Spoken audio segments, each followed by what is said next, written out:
we stand up. Shots be on the ground, the camera panned up. King pointed to the mountaintop and we ran up. One day, when the glory comes, it will be ours, it will be ours. Oh, one day, when the war is won, we will be sure, we will be sure. Oh, glory, glory, glory. Oh, glory, glory. Now the war is not over, victory isn't won, but we'll fight on to the finish, and then when it's all done, we'll cry glory, oh glory.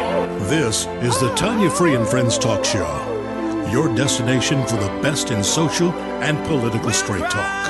And now, here's your host, Miss Tanya Free. Today is Wednesday, February the 7th. Welcome to the Tanya Free and Friends Talk Show. I am Tanya Free, joined by my wonderful friends, former Richmond Councilman Marty Jewell. How are you, friend? I'm fine, thanks. Good to be here. Good. I'm so glad you are here. And also with us is Dr. West. How are you? I am good. Everything's well. Good. Thank you. And also with us is Department Chair of the African American Studies at the Commonwealth of Virginia, Dr. Sean Yusey.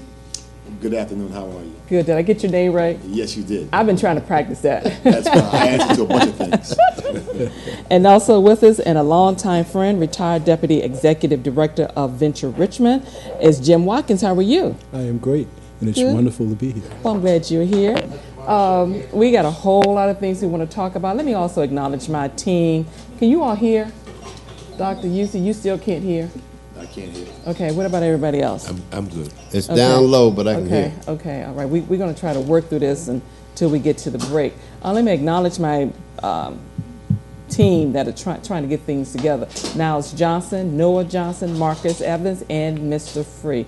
So I want to thank everyone for listening from coast to coast. Our phone lines are open, 804-321-1010. Our toll-free number, 844-321-1010. Or you can text us at Tanya Free 63975, or download the TuneIn app by dialing 712-832-2784.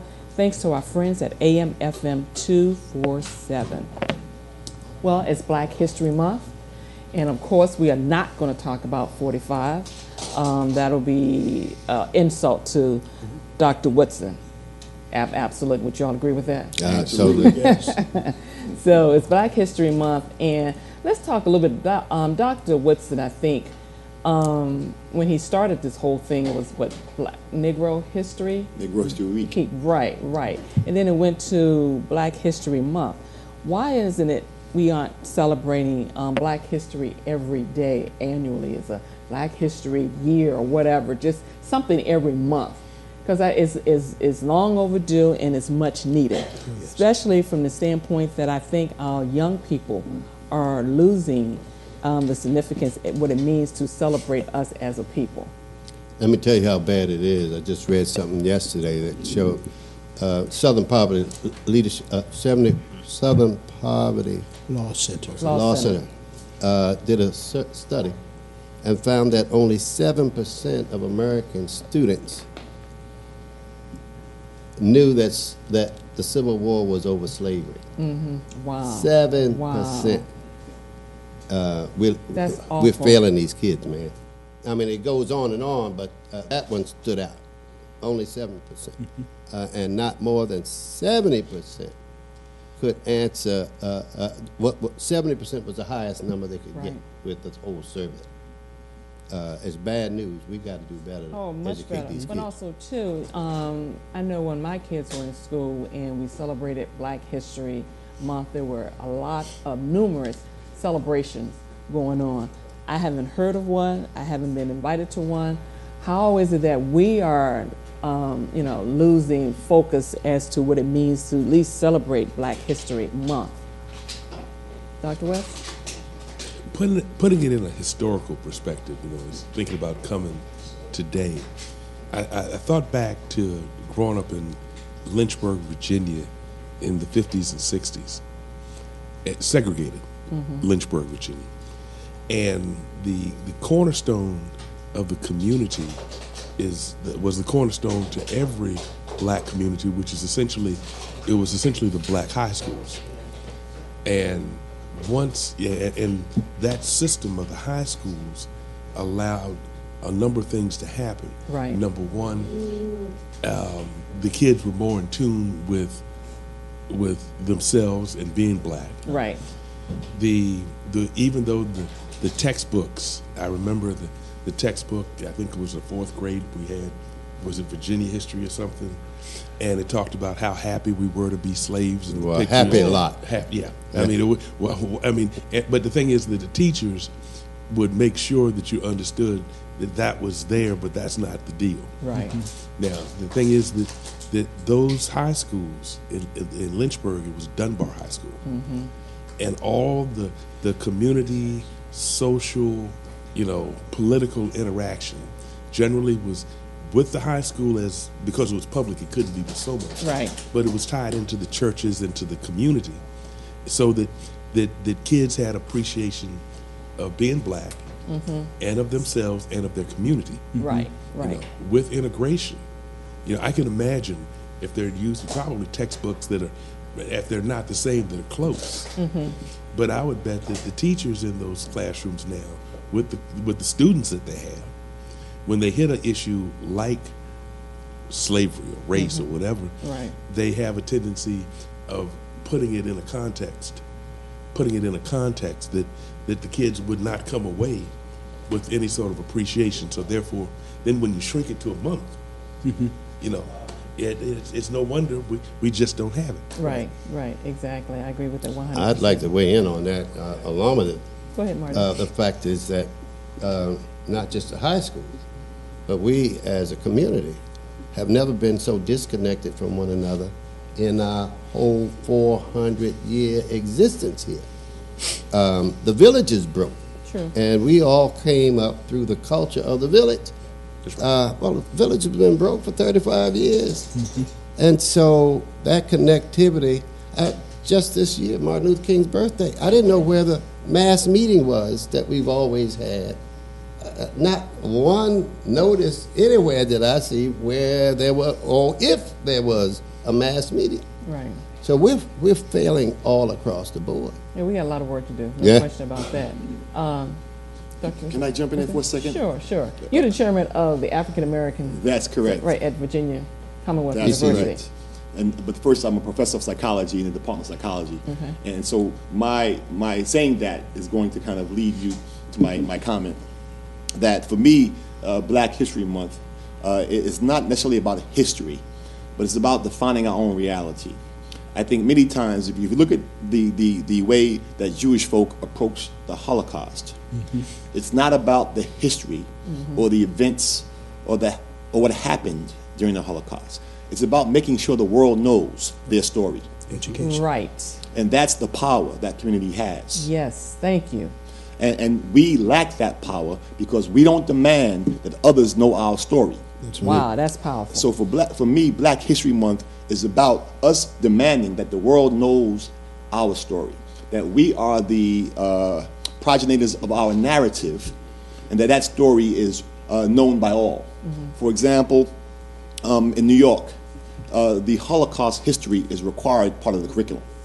There's no student that comes to New York that doesn't learn about that story. Not our story, that story. And I'm not mad at Jewish folk for demanding that their history be known. I wouldn't be either. I'm Right. mad at us for Right. not likewise demanding that our story is Exactly. known. Preach, brother. Right, that is so true. That's powerful. That's right. Jim? Well, I think if it's not in education, it's not in the curriculum, then it's missed. I think somehow we need to get our legislators, whether they're black or white, to start pushing for this. This needs to be in the curriculum of every student that matriculates through any school. In Virginia. It needs to be a part of learning, just as learning your ABCs and your numbers. This has to take place because if people don't know, then we as individuals have to be sure we do our part in educating them. And it has to be in the curriculum. If we don't push it or demand it, it'll dwindle down from Black History Month to Black History Week to Black History Day. So we've no got Black to push. history at all. That's it, exactly. Yeah, that's basically and it what's dwindles happening. away. That's Exactly. basically what's happening. And it's not talked about. It's almost like if you have a conversation with some people about it, they get quiet. The room goes quiet because they don't know what to say. They're afraid to say the wrong thing. Or uncomfortable with it. Right. Why and they're is that afraid we're to still say, uncomfortable with talking about Black history, period, overall, Exactly. our story? You say black Because folks? Why are black folks like that? Well, I mean, there's some. Yeah. Oh, no. Black folks and white. I mean, truly white, but still some of our people as well. That's right. You That's know, right. Gail, my honey, retired from Richmond Public Schools as head of the history department at Armstrong. And she tells me that they made Black history classes optional in the Right. history department. That's a way to reduce. Yeah, The they made it knowledge. optional. But black folk been running the district for how long? Thank you. We can't blame nobody but us here, True. This right? is true. This And is the true. other thing, Marty, is that only Armstrong has the option to take Black history courses. Oh, And in fact, I met on Monday with Dr. Bell about my department providing instructors for Black history instruction in the schools. And we would extend that to any high school Okay. in Richmond. But we'd start with Armstrong because they'd be receptive. I was amazed to know they already have classes. They have about 80 students enrolled over 4 sections of African American Studies courses. But he said that he would like for us to be able to sign on to that because it would allow them to use their teachers for other resources, the SOLs and such. But it's incredible that other schools haven't done likewise and that it isn't required. yeah. So you're right, we can't blame anybody else. Right, that's true. But you brought out That's a good point. They free up their teachers to do other things. Why should they be freed up to do other things? This is just as important as those other things. Yes. So I think it needs to be, again, a part of their responsibility to put it out. And to not just put it out as a homework assignment and let it go, but to explain it. We need to continue to educate each other and teach each other. And if it doesn't happen there, when does it happen? Can I? Parents should be doing it. Does that right. happen? There you go. Parents should be doing it, but some of them don't know. I mean, you can sit down at any given time and see something. There was a program on TBN my wife was viewing the other day, and they were talking about things that I hadn't heard about. And I've been here a while. That's scary to me, that there's a piece of the history that I thought I knew that I did not really know. So we've got to do a better job ourselves of bringing the masses together and putting the word out. And it needs to be more than a month. It needs to be consistent. Well, Every day. Every day. It's My Black history. experience, I've been hopelessly political all my life. And I can tell you that I just want to tweak your language because I concur 100%. The problem is, what damn we? What we? Right. Unless we band together and go to our legislators as a group, or unless you got plenty of money, those are the only two voices they listen to. Right. Groups that vote and lots of money. And so until we come together and have that as our agenda to press, they're not going to change anything in the legislature. They ain't going to change anything in city council. They don't feel any pressure. Right. All right? Exactly. That's Our what it is. politicians left us long ago in Richmond. Black politicians, I'm sorry. And until we come back together and let them know that we can affect their political future, nothing happens. They do what money I says. agree. That's very true. That is very true. But I think something you said, Jim, it has to start at home as well. Yes. Yes. You know, that's where it should start, home. Because you should be able to teach your child what is factual. Because a lot of times you have some teachers that, I was reading something the other day where the teacher, well, what is it, Betsy DeVos, the Secretary of Education, Yes. said something to the Supposedly. fact that we were indigent servants or what have you. She was changing the narrative totally, We were completely. indigent No, that is servants. true. Yeah. We were first indigent servants. Right. And- Initially. For 3 minutes. For 3 minutes. But that's factual. Yes. It Until is? they realize, Okay. until they realize, wait a minute, we don't need to pay them. No, what happened is a very specific story about that. Okay. that black. I tell you what, do this. Hold on to it and tell him. You can tell him when we come back from the break. Okay. Okay. Today's praise break is Praising His Name by Jasper Street Company, sponsored by The Choice 105.3 FM in Richmond.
The Tanya Free and Friends Talk Show is sponsored in part by Metropolitan Day School where eagles soar.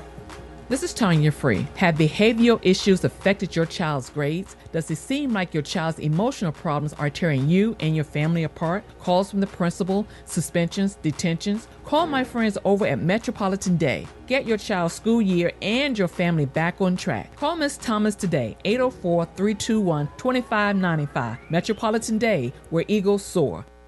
This is Blake Harris Austin here with the Black History Moment. Henry Brown was an enslaved man who shipped himself to freedom in a wooden box. Brown later developed his published slave narrative into an anti-slavery stage show. Brown was born enslaved on a Virginia plantation in 1815. After his family was sold, Brown committed himself to escaping the enslavement. He thought of the plan to ship himself in a wooden box from Virginia to Philadelphia, where slavery had been abolished. Brown, an active member of a local church, enlisted fellow recruit James Smith and Samuel Smith, a white contact, to aid him in his escape. Brown's plan was to have himself shipped from Richmond to Philadelphia. Samuel Smith shipped a box containing Henry Brown by Adams Express Company on March 23, 1849. The box labeled dry goods was lined with cloth and had a single hole cut in the top for air. 27 hours later, the box arrived at the headquarters of the Philadelphia Anti-Slavery Society. Emerging from the box, Brown recited a song.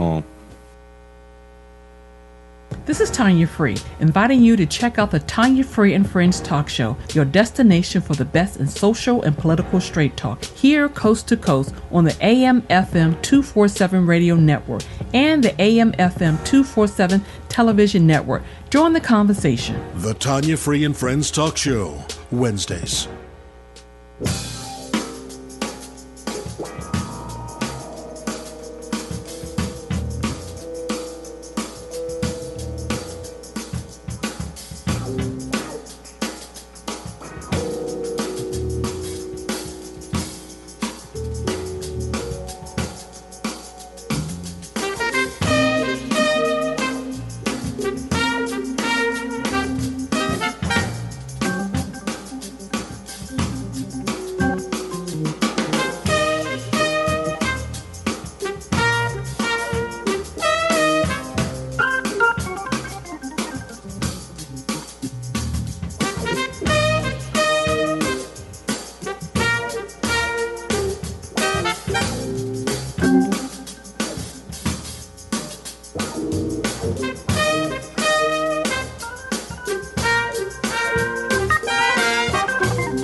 about that, cause this is where it's at. Come on.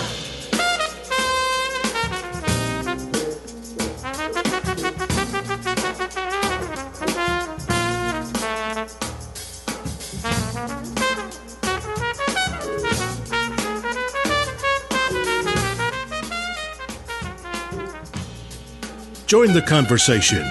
Phone lines are open right now at area code 804-321-1010 in Central Virginia and 844-321-1010 coast to coast. Okay, I can't hear anything. I'm gonna have to put my headphones in. Okay, all right. Dr. Yusuf, you want to explain what we were talking about with regards to indigent service? You said we were. Yes, I was saying that it's a myth that Africans came here as enslaved Africans or captives. The first Africans on the continent were actually indentured servants with the Europeans who were also indentured. And typically you would serve a period of 3 or 4 years, and then you'd be given land to farm and you'd be free from your servitude contract. In 1640, an African named John Bunch, who came from Cameroon, they believe, escaped or ran away to Maryland with 2 other Europeans. They were all captured. The Europeans were given additional years to their servitude. John Bunch was given life in servitude, and historians point to that as the turn from indentured servitude to racial slavery.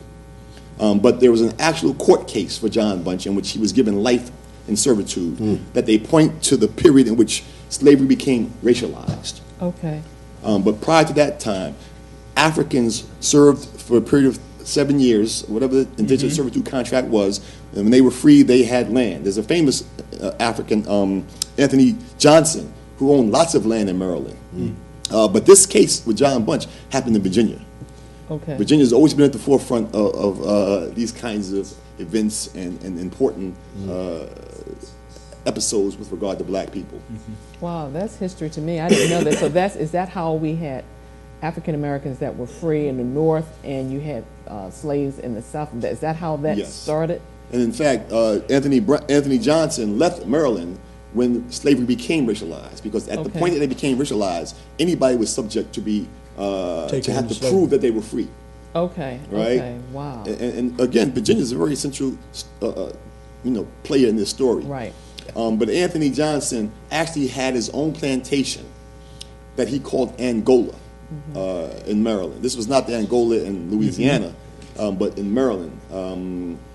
And so he had lots of land and animals. They even say that he owned enslaved Africans. And somehow his name is associated with the court case that made slavery a lifetime commitment. But it's interesting how we think that black folks came here, that we were waiting in Africa as slaves to be taken away. No, I don't think we were waiting in Africa. I thought that my understanding was that we were, captured or sold. I should say sold and brought here, and as slaves. Actually, there was a ship that was found, a Portuguese man of war ship that was captured off the coast of Virginia, and those were the first Africans to arrive here in Jamestown. And what is that, 1619, or was that? Right, around 1619 in Jamestown. They were captured. They were Portuguese. They were enslaved Africans going somewhere else, but not to the United States. They were captured. They were brought here, and they were not enslaved. They were become people, indigent servants, until they could figure out what's going on. And then the case with John Bunch is when indigent servitude became racial slavery. Okay. Wow. At what point did the ideology, the supremacist, justification, was that after that Bunch case, or? Well, in fact, I teach a class for my grad students, and we talked yesterday actually about the invention of whiteness, or the invention of the white race. White folks didn't always see white folks as white folks. There were differences between Irish and Italians. They were not considered white folks. The haves and have-nots.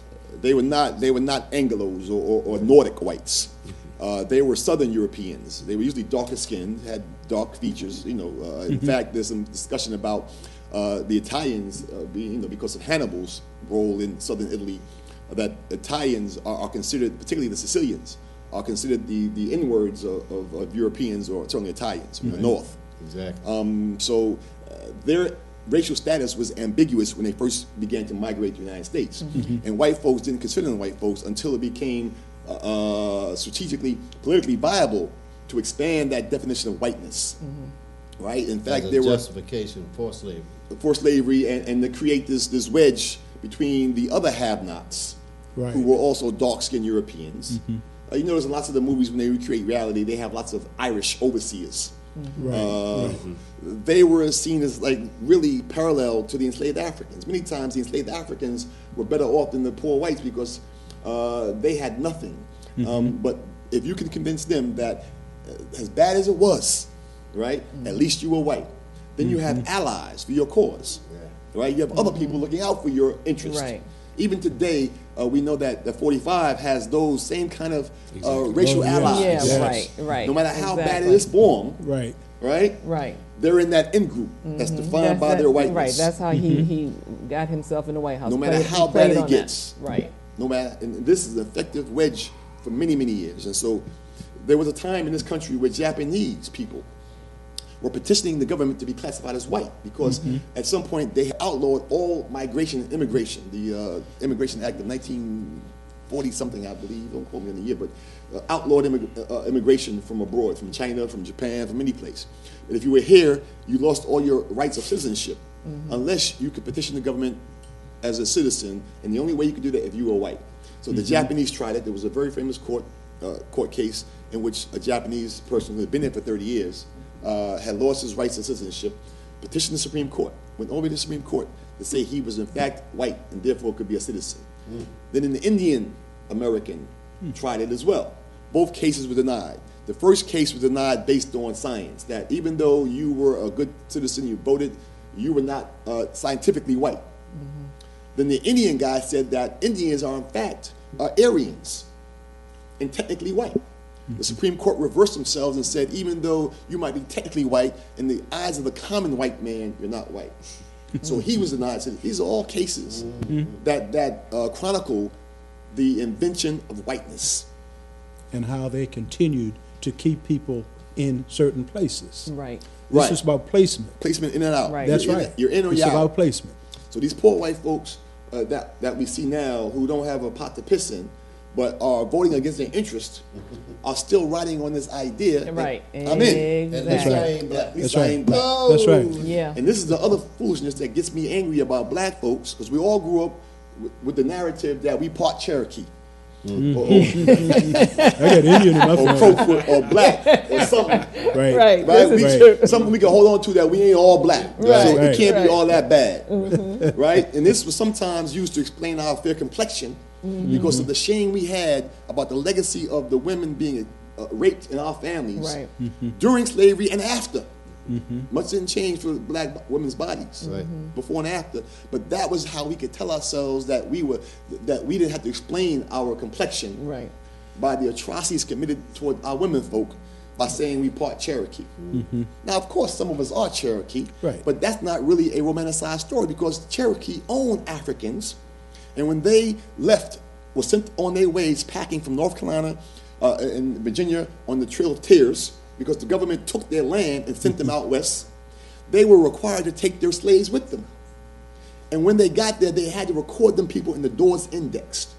This is why black folks whose names are in the Dawes Index really do belong to the Cherokee or Creek Nation, some of the 5 civilized tribes. They really do belong because their name is in the Dawes Index. But not because of blood relationship, because of ownership. But the Cherokee Nation had a vote about 7 years ago to expel the black people from the nation, because they wanted to disenfranchise them from the casino wealth that they are getting. But they reversed that. But be mindful of our history. Sometimes it ain't all pretty. Even when we romanticize our relationship to Native folks, we got to be careful about that. Now, let me ask you, when you talk about the 40 acres and a mule thing, or is this something totally different? No. The 40 acres and a mule did happen, but it never really took effect. A promise after the Civil War. It was a promise. It was a rogue general, Sherman. In his march, he decided to give 40 acres and a mule. They reversed that before it could happen. Wow. So it was intended, but it never really happened. So now let me ask this question: did the Native Americans get any property on the land or anything? They got a whole nation out in Oklahoma. A reservation. They got lots of land. Okay, so they and did. they got casinos with no Oh, taxes. okay. We gotta go to the phone. Okay, line one. Hey, Scotty, how are you? Hey, I'm doing the best I can. How is the panel? Oh, we're good. We learned a good, whole bunch buddy. of stuff here. I think I'm gonna have Yeah. to sign up for Dr. Yusi's class Yeah. here. Go ahead. Yeah, a lot of this information you can find online. That's why access to the internet is very important. It's under attack for about 12 million poor people who, under this expanded program that's been going on since the 80s, where they only pay like $10. You know, people in poverty for internet access, and that's under attack by the Trump FCC right now. So, but yeah, I'm a history buff myself. John Bunch is actually one of the ancestors of Barack Obama through his white mama. A lot of people don't know that. Black Talk Media Project actually made a little short video documenting John Bunch's case as being the first black person sentenced to slavery or African descended. He already gave y'all the story. It's all true. But that's Barack Obama. Also Ralph Bunch, the black man who won the Nobel Prize for helping Zionists get Israel. That's also a descendant of that man. Also, though, I think it's important to note that white supremacy was legislated through slavery. That was the first case where it became racialized slavery, you know, changing from involuntary servitude. But the slave codes, like the Virginia slave codes of the 1600s, and you have various ones in the different colonies, also strip free black people of their right. And that's another thing that I say in the black community itself. We don't talk enough about the free population who assisted greatly in trying to end slavery. And I only say that, Tanya, y'all know of trying to end slavery because the 13th Amendment didn't abolish slavery. Lincoln pulled one of them lawyer tricks and put an exception clause in there because it was never Lincoln's intent to end slavery. You know, he tried to appease the South all he could before war broke out. But it's very important that we acknowledge slavery was never abolished, but they legislated started. Like, for example, I think it's the 1680, I could be wrong on the date, but Virginia Slave Code, it not only regulated the movement of the enslaved Africans, but the free black persons as well. Stripped them of their quote-unquote Second Amendment rights. They couldn't own firearms, and they couldn't even stand their ground, meaning if a white person assaulted them, did anything to them, they could do nothing physically to defend themselves. This is all recorded history. It's all documented. Well, Scotty, So yeah. Do this. Elaborate when you say that the 13th Amendment did not free us. In case for those that don't know. It did not end slavery. Right. It's a big difference between saying it didn't free us, because I don't consider myself a slave. I consider the brothers and sisters that's on the prison plantations whose labor and just warehousing their body is being exploited by capital. Okay, read what Thomas Jefferson, the great slave owner and rapist, said about how his wealth or his capital increased with every victim of slavery born on his property, on his plantation. So when I say that corporations, as well as the federal government, these prisoners do all kind of labor that we don't hear about. Right. It's all types of money. The private prisons really blew up. Their stock really blew up under Donald Trump. And they're throwing all these brown folks in those prisons now. So that's what I mean. Slavery has never been abolished. And we need the Black History buffs, when y'all had y'all Juneteenth, tell the story like it happened. Those people in Texas didn't find out about the Emancipation Proclamation or slavery, quote unquote, being over until 2 years later. But The fact is, with that exception clause, involuntary servitude and slavery shall be abolished except as punishment for crime by those duly convicted. And duly can mean wrongfully convicted, racially convicted, and all of that. We know how the justice system operates here, but it's very important. All of this is rooted in slavery and racism, and the two are still with us today. But I'm enjoying the program and all the information, and I'm going to sit back and listen. Okay, thank you. We appreciate it. We're going to take a Scotty, break and be right back. You on the money, boy. Lift every voice and sing till earth and heaven ring with the harmony of liberty. Let our rejoicing rise high as listening skies. Let it resound loud as the rolling sea.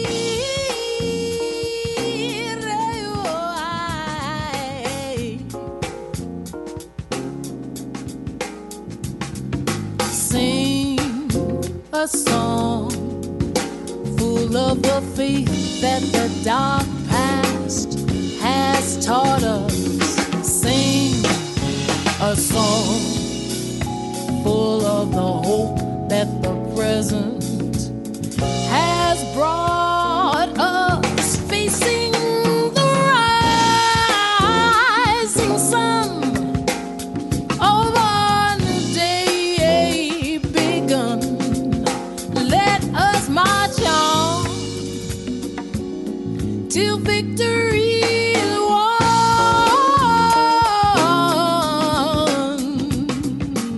Tanya Free and Friends celebrate Black History 365 days a year. Live life with a purpose with Tanya Free and Friends.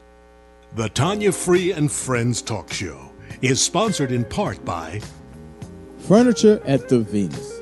Hi, I'm Chocolate Chip, and your home is the place that says the most about who you are. Furniture at the Venus has a huge selection of styles that make a statement. Visit our showroom at 1420 Hall Street, Suite A, and check out our full line of dining room sets, living rooms, and bedroom sets, and more.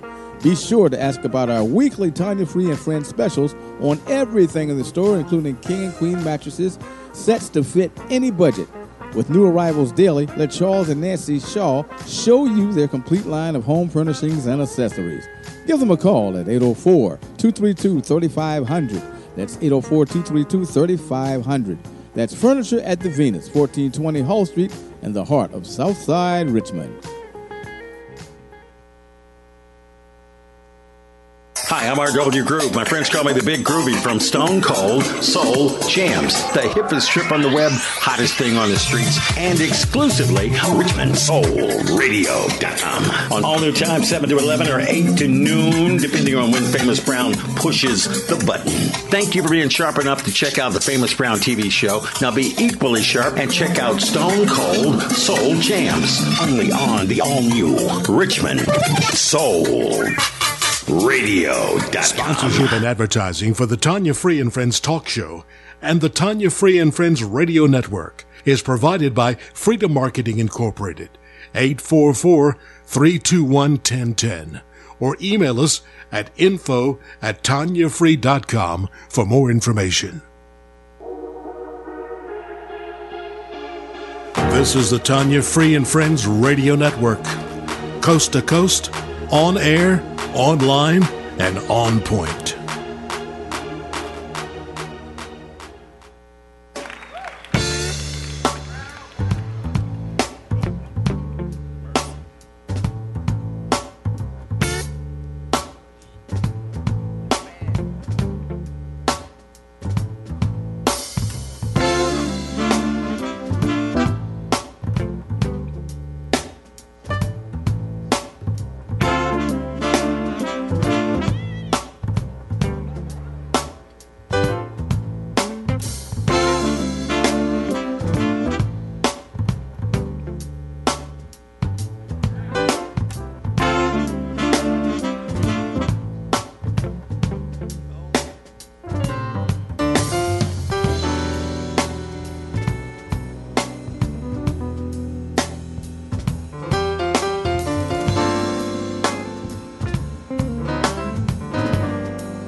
Join the conversation.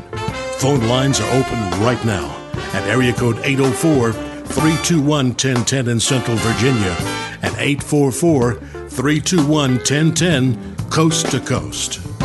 Go straight to the phones. Reggie, how are you, friend? You there? Hello? He's gone. Okay. All right. Reggie, we lost you some kind of way, so give us a call back. Okay? I almost don't even know where to start. We were talking during the break, and Dr. UC is sharing so much knowledge. I am just like, I'm going to sit back and just let you just talk to us. We're getting a free education. Yeah, really. And You know. I'd like to see it expanded. You know, we need to reach out to the new superintendent before he gets his chair warm. I need to stop him. Go ahead. Before he gets his chair warm, and let him know what we'd like to see coming into the schools now, not 6 months from now. Mm-hmm. Let me throw out something real quick that I think will let us frame Black History Month. It's a definition of power that I've heard from a scholar that I respect, Dr. Wade Nobles. He says that power is the ability to define your own reality and to have others accept your reality as their own. And this is where we find ourselves. We've accepted the reality of other people as our own reality. Right? This is why I think the brother Malana Karenga's invention of Kwanzaa is so profound. Not because it's a holiday or something that rivals Christmas, but he was saying we're going to define for ourselves as a people what we celebrate. Right? And this is why I'm hurt sometimes when I hear black folks criticize Kwanzaa. Well, what songs do they have? You're not giving presents away. But the beauty of it is that we are defining our own reality for ourselves finally, right? Even with our names, we've gone from Negro to black to colored to Afro-American to African American to Negro with a small N, Negro with a large N, black people, and now African American, and that's about to change again. But the point is that all those evolutions have been imposed on us. That's right. Someone else gives it to us. Someone else gave it to us. We ran with accept it. We accepted it, run with it. And this is a pattern about our experience in the United States. This is why Black History Month is important. Not because we learn history facts, that's good, but because we're saying to the world, right, stop, pause, now check us out. This is who we are, right? And that's simply an act of sovereignty that we lack culturally. Jewish folk, other folk, they teach their children from yay high how to approach the world. Look at how they approach religion. Religion is approached as a form of scholarship. Black folk go to church, whatever the pastor say, we run with. Amen. Yep. We rely on others to interpret the scripture for us. That's right. They spend their lives trying to understand and decode scripture. Right? It's kind of an intellectual exercise. Ours is one of faith and belief. And that's why we find ourselves where we do sometimes. So let's look at Black History Month as kind of us defining our own reality and demanding that others accept that as their own.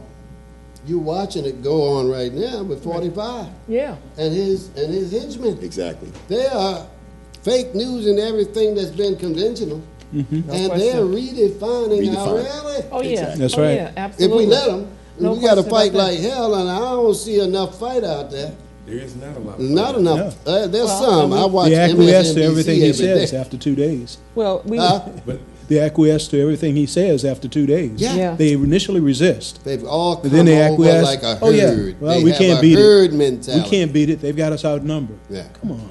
Well, the question is, I raised during the break, where's the NAACP? Where are our black organizations? Coming off of life support. Crusade for Voters. Help us. And, Join and us. the thing Bring your is, spirit and the with thing you. is, we have groups like Black Lives Matter, and we had the Black Panthers and all other groups that are trying to fight our way, for strength and what have you.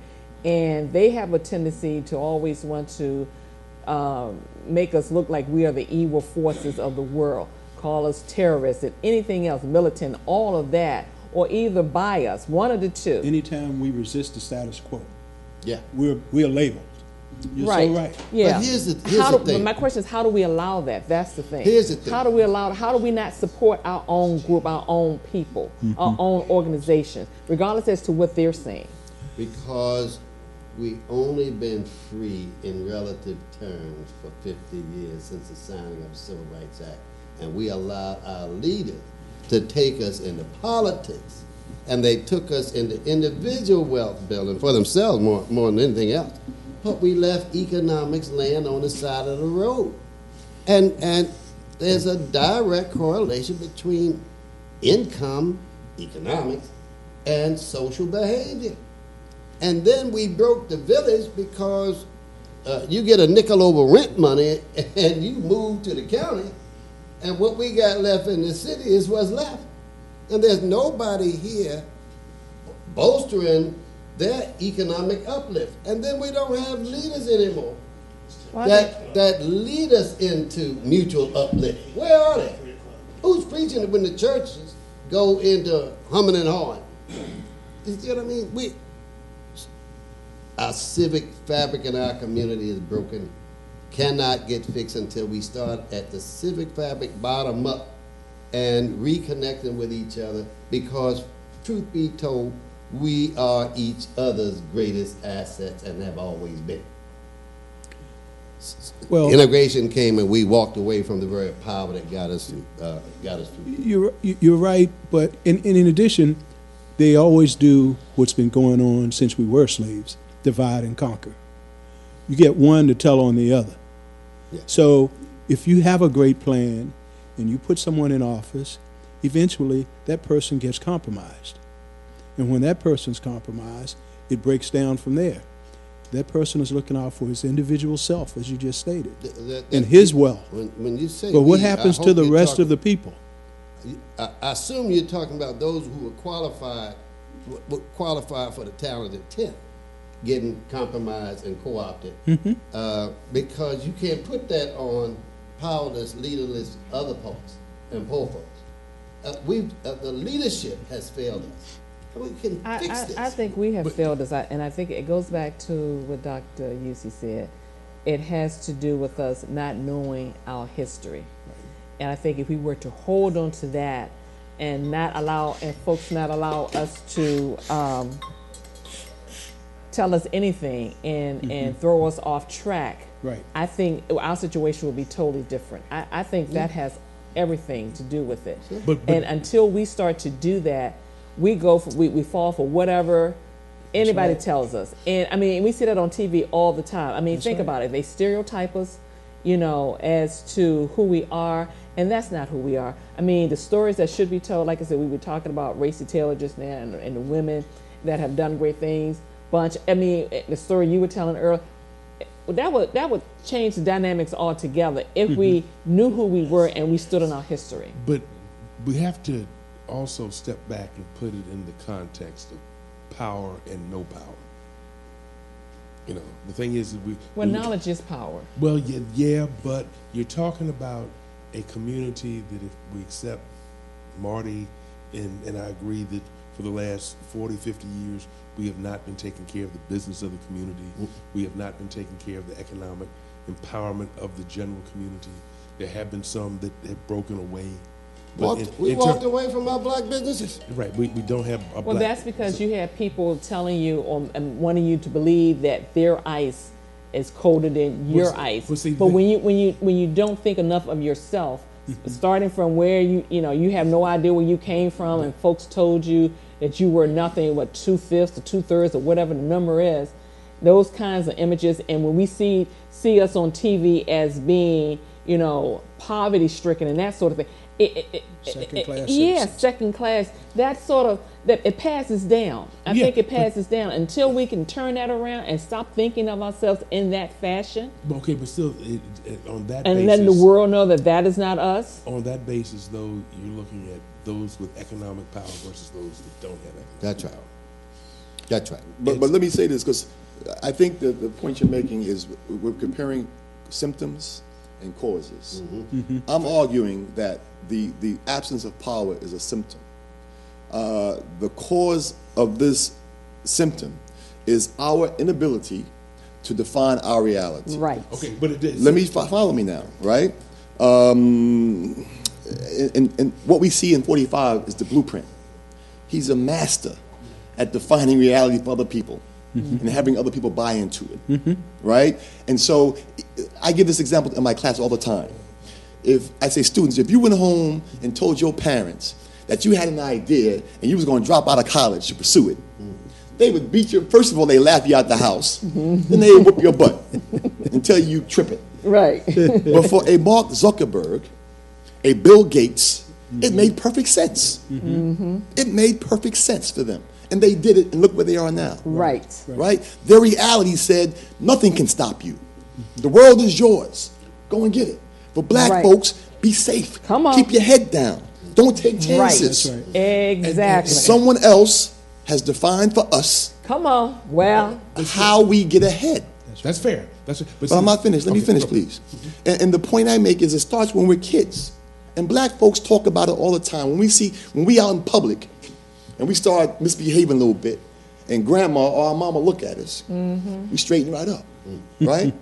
We are proud of that we straighten up in public. We behave in public where the little white kid is running amok, kicking at his mother, running over here, jumping on tables and carrying on. And because we would get our ass kicked if we brought disrepute to the family names when we came along. Now watch this. Pride. Let's see how that socialization plays out in adulthood.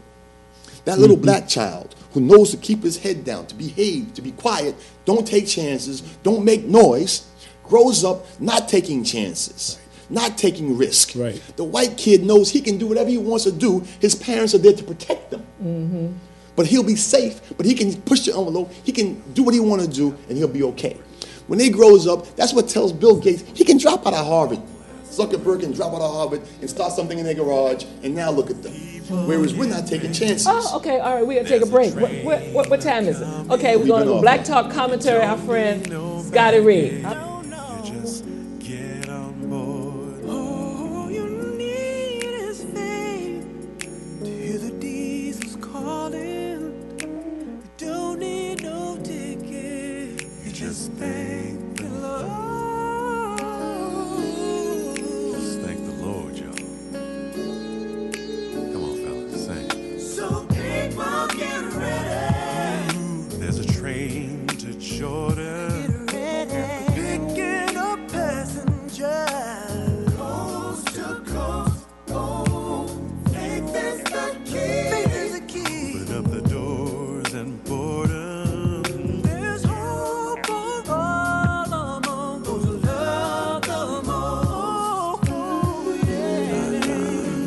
Tanya Free and Friends Talk Show is a presentation of Freedom Marketing Incorporated. All rights reserved. Views and comments expressed are not necessarily the views of the host and or this station.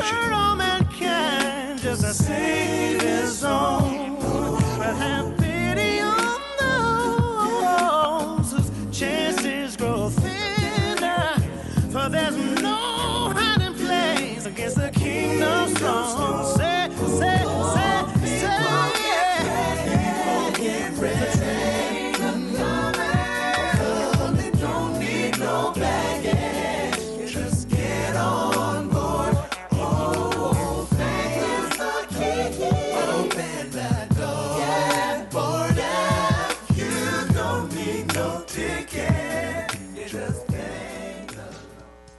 The Trump administration has signed on to a new Cold War with Russia, it seems, while not naming any specific ways that Russia is seeking to undermine democracy by interfering in elections. U.S. Secretary of State, the former ExxonMobil CEO, Rex Tillerson, warned this week that Russia is already trying to meddle in the 2018 midterm elections. When the United States Supreme Court in recent months and weeks has declared voting districts invalid because they have been racially gerrymandered to dilute the black vote and keep Republicans in a majority in Congress, the Trump administration has remained silent. When you think of it, isn't it odd for Tillerson to suggest that the Trump administration is the result of Russian meddling? I wonder what his boss thinks about that. Speaking to one of the most prolific propaganda cable news networks, Tillerson told Fox News that the U.S. has seen certain behaviors that could imply meddling ahead of multiple international elections, including the U.S. midterms. Tillerson did not name any kind of behaviors that made him certain that Russia is meddling in other nations' elections. When Russia starts changing people's party affiliations and state databases, purging voters from the rolls for so-called inactivity, or flipping the votes on Diebold voting machines, or denying millions of U.S. citizens the right to vote based on felony convictions, then the American people should be concerned about the Russians. Based on the evidence we do have, the American people should look within for those who are undermining democracy in the United States. This has been Scotty Reed of BTR News reporting. Support independent media today by giving a tax-deductible donation to the Black Talk Media Project, which has been providing public digital media since 2008. Are you searching for the best in online black radio? Then go to blacktalkradionetwork.com, helping you filter through the noise. Real talk, black talk.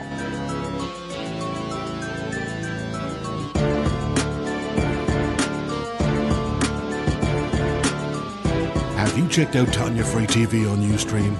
Watch our radio broadcast live and catch up on past video podcasts. Download the app or go to ustream.tv to follow Tanya Free and Friends. Stay in touch with us on Facebook, Twitter, and Instagram, or text the word Tanya to 63975. Join the conversation. Tanya Free and Friends, on air, online, on point. The Tanya Free and Friends Talk Show is sponsored in part by The Exclusive Blacklist. This is Benita of the Vine Wine Club inviting you to attend the 4th annual Exclusive Blacklist Weekend. Join us in downtown Richmond, Virginia as we celebrate African Americans in wine with the gala, a wine pair brunch, the Behind the Business East Conference, and jazz by the legendary Marcus Johnson and James Saxmo Gates. February 9th and 10th, join us for wine tasting, delicious food, and an exclusive experience. For more information, call 804-993-4130 or visit our events page at thevinewineclub.com.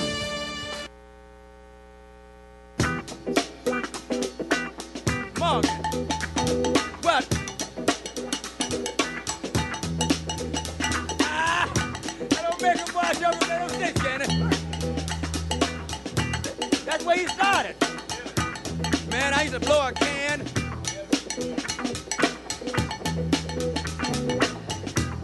I wish I had me a comb and some paper. I'd play some music now. Yeah. What it is and what it is. What it is. Mind power. Mind power. What it is, what it is. Mind power. What it is, what it is. Mind power. What it is, what it is. Mind power. What it is, what it is. What it is, what it is. Mind power. What it is, what it is. What it is, what it is. Come on, jam.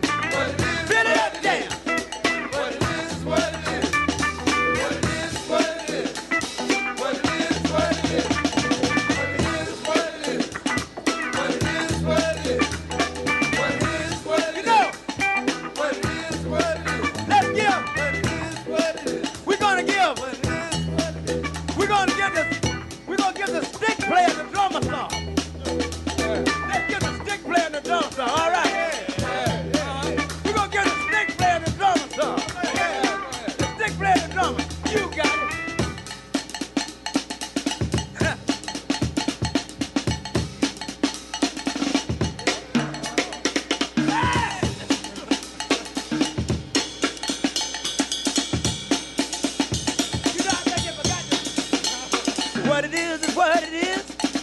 What it is is what it is. What is it? What it is, what it is. What it is, what it is. If it's black. What it is, what it is. If it's Join the conversation. Phone lines are open right now at area code 804-321-1010 in Central Virginia and 844-321-1010 coast to coast. Okay, let's talk about so much during the break. Talk about what you were saying. We were asked the question, that you were saying. I brought up the fact that knowing who you are makes a big difference. And you were talking about having money, Economic opportunities. Yeah, right. Not just money. Empowerment capacity. Right. Land, the wealth, the different things, capital. But like he said, that doesn't make you free. No.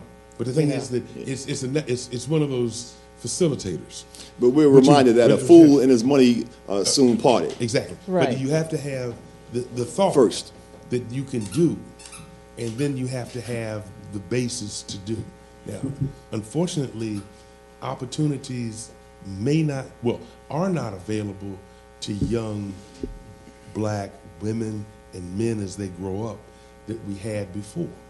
When you stop and think, how many black folks do you know that have the ability to hire and promote and offer career? I guess I have a problem with that because I'm like this. Why can't you make your own opportunity? Make your own way. Because I believe, as a child of God too, if you trust in God and that, you are a conqueror. We like you said, we go to church and we hear folks talk to us and whatever, but we're not practicing what we believe for the mere fact that you don't have to wait for somebody to make you rich or make you successful and that sort of thing. Make your own way. There's some practical sides, and Jim can tell you as a banker that when you had your business plan and you came to him with your business plan, with the thought that you could be free, with the plan to get there, he's going to look at it in a special way from the protection of his investors and shareholders, that he's going to make a loan that he's comfortable with,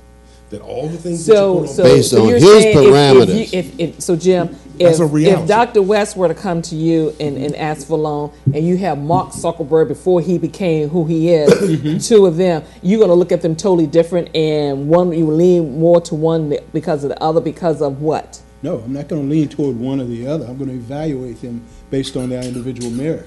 And when I look at them, one that had the backing, who Zuckerberg probably had, he probably had some backing. His parents probably had some money. But Dr. West's loan, maybe he didn't have anything, but his plan and his feeling that he could make this happen.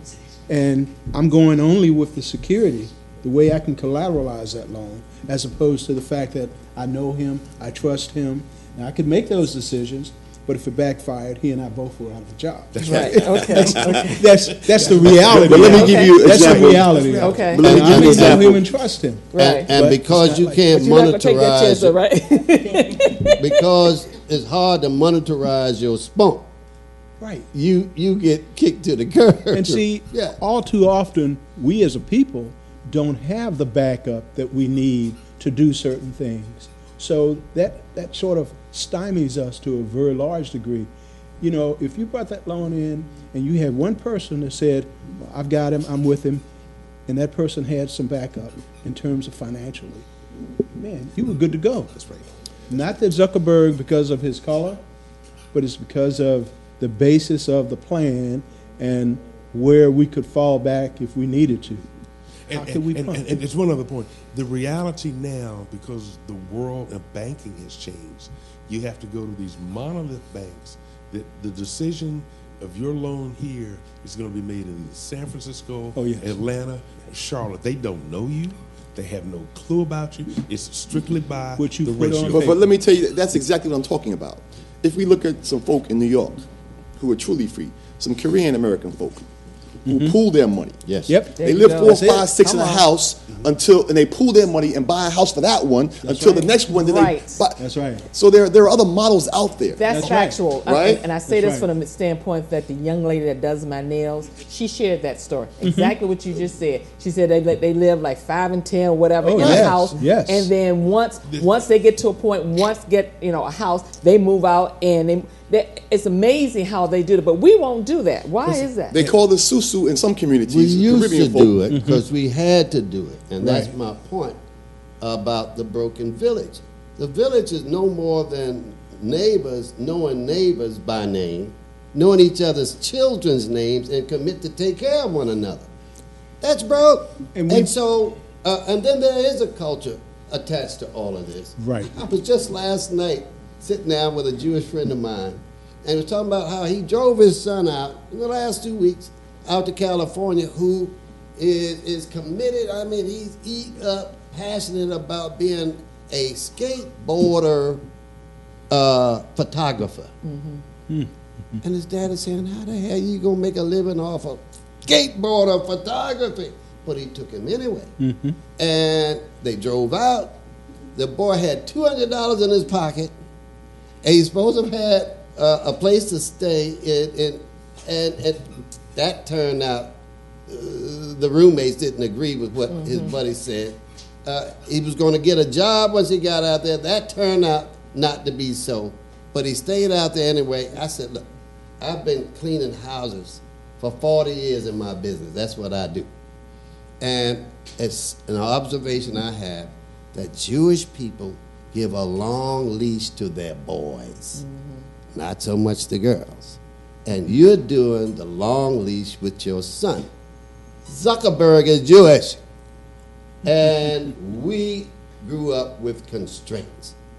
Never, the talk back in my day, I'm 72 years old, wasn't about the police, because that was a given, ain't your friend. The talk for us is never look a white man directly in his eyes. It is provocation to get your behind stumped or worse. Well, we're seeing that now with so police we are brutality. loaded The same with thing with police constraints brutality. in our culture. How we have to that we teach gotta our fix. young men how to survive. Right. But there's also there's also a in the West African practice called susu. It's very similar to the Korean practice, where, for example, we would all come up with $20,000 each. You get this $20,000. You start your business. Next month, 2 months, 6 months, come back table, $20,000 is your turn. You get the, you know what I'm saying? And so there are models where people pool their resources to jumpstart individuals, right? So I think the point is if we limit our reality to going to a bank and begging folk for something, right? Then then that becomes our reality. I understand. I'm saying that we have to have a reality that's not constrained, right? Exactly, and I absolutely agree. So there are other possibilities, models for That's right. And see, the thing is, success. Even in when you talk about a historic black financial institution that we had here, there's certain constraints that are put on banking institutions by the regulators.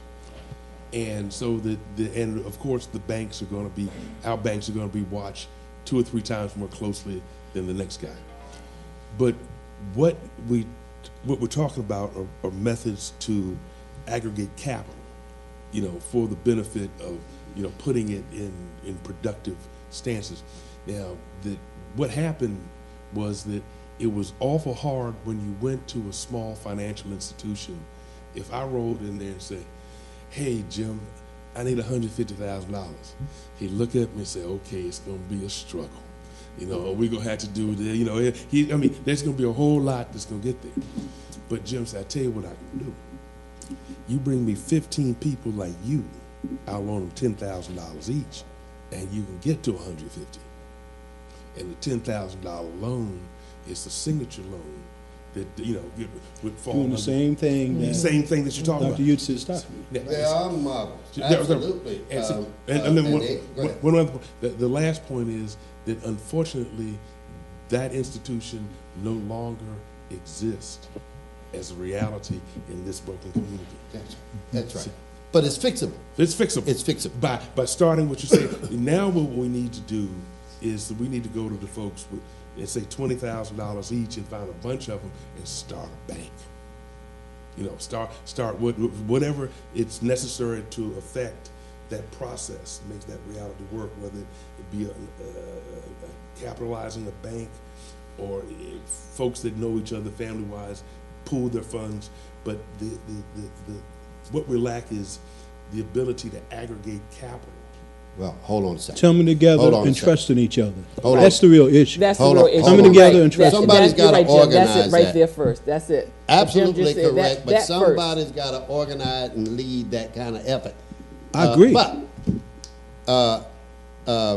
until they pour dirt on me, I intend to lead in building black community wealth. That's my mission. So I'll go over to the Teachers Heritage Federal Credit Union, which is on Commerce and Hull Street. It is born out of the black community. It is a black credit union and founded in the 1930s. They got a new CEO over there. He said, Marty, we need to make loans or we gonna die, right? And we need new members. They haven't gotten out to the public yet to start marketing and getting them in there. So, but he's got a loan. He said, we got a loan called a just because loan. we got to make loans. Just because. And we got to get that word out. But we don't have to start from scratch, is what I'm trying to say. If we build that credit union up to the point that they can come out of the federal system and become a state chartered bank, they can provide broader services. Right now, they're limited to car loans and this and that and the other. But they got to change charters, and we, the people, can help. They can grow from where they are, though. They can grow from where they are. Well, that's right. That's the just point. Get we don't have to start something brand new. Yeah, they're there. Right.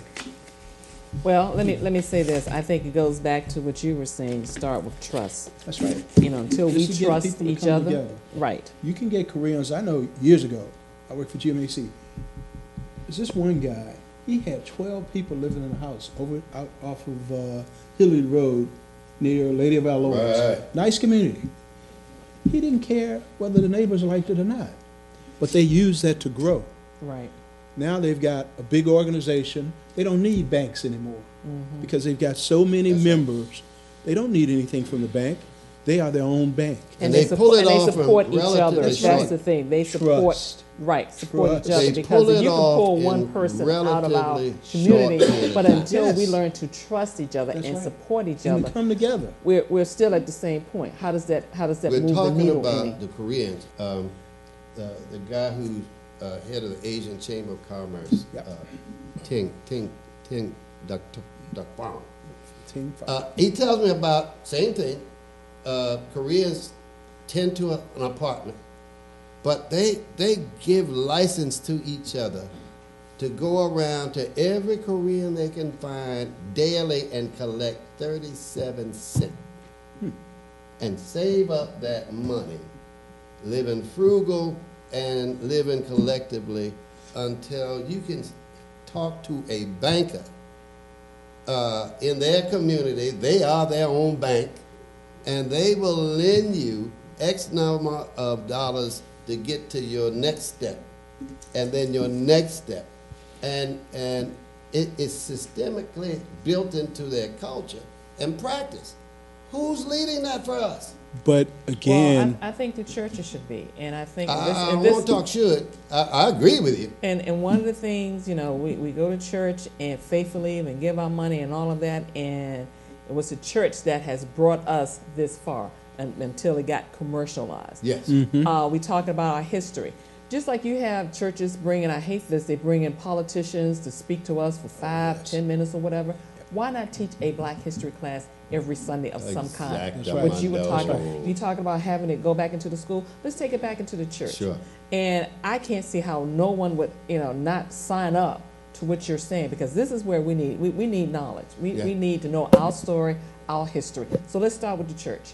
Let's start with the church. I agree. One last thing, if I had to have something that kind of close out Black History Month, I want to communicate this, because I think we agree that when we change how we think, we position ourselves to be free, to have more power, to do these other things. When we think in a limited way, we limit ourselves and our potential. But here's what I'm saying, is that it's not sometimes, it's like if you have a closet, and you go into a closet and put on your sister or your brother's clothing, it's not going to fit you. Right. We have to go into our cultural closet and begin to ascribe things that fit us.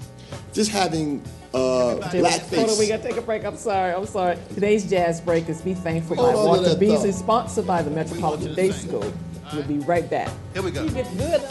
Though you may not drive a great big Cadillac,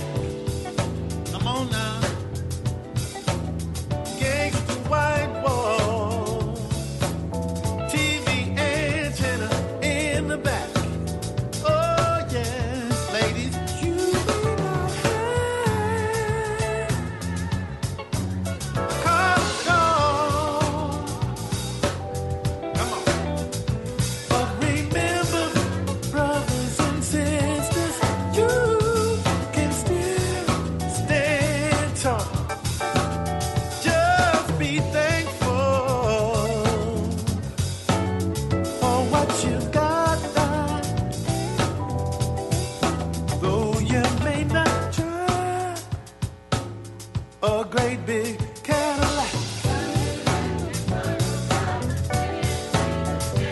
Gangsta wide wall, TV antenna in the back.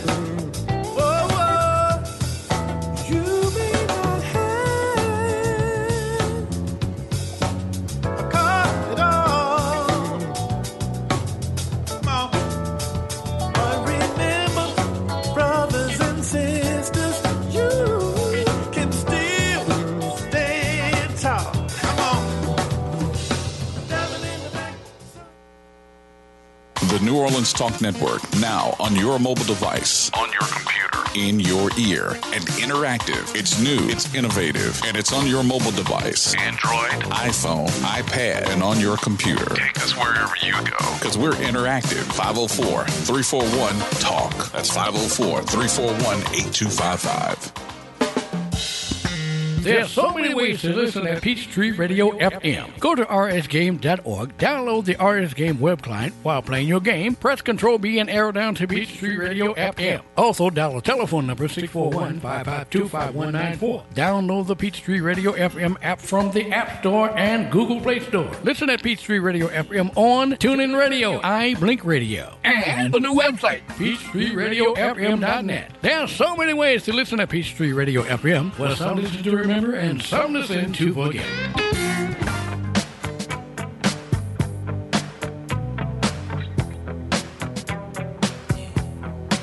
This right here, tell me why, goes out to everyone that has lost someone that they truly love.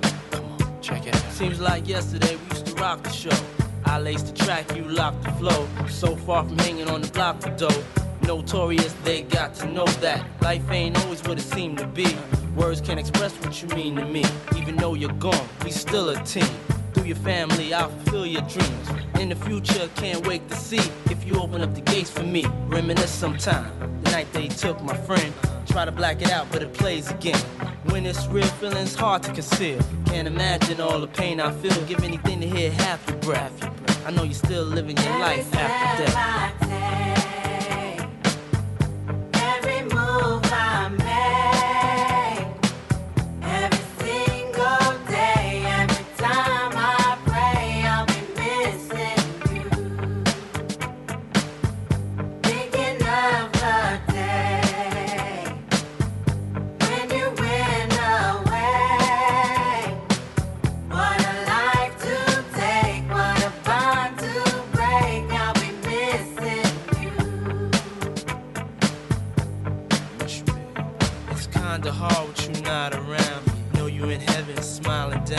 Watching us while we pray for you. Every day we pray for you. Till the day we meet again. In my heart is where I keep you, friend. Memories give me the strength I need to proceed. Strength I need to believe. My thoughts big, I just can't define. Wish I could turn back the hands of time. Us in the six, shop for new clothes and kicks. You and me taking flicks, making hits. Stages they receive you on. Still can't believe you're gonna give anything to hear half your breath. I was saying during the break that knowledge is power. And I watch Jeopardy. And I'm like, why is it? I'm glad that I know one or two of the questions. But why is it there's so much information, questions on there that I cannot answer to? Have no clue as to what it is they're talking about. And that's a problem to me. That's a big problem. So, yes. Doctor, you see, you were getting ready to say I wanted to talk, give you an example of how culture works. Culture frames how we see the world. It gives us a blueprint for living. Now, I'm a psychologist, and I know the damage that has been done historically by intelligence tests to black people.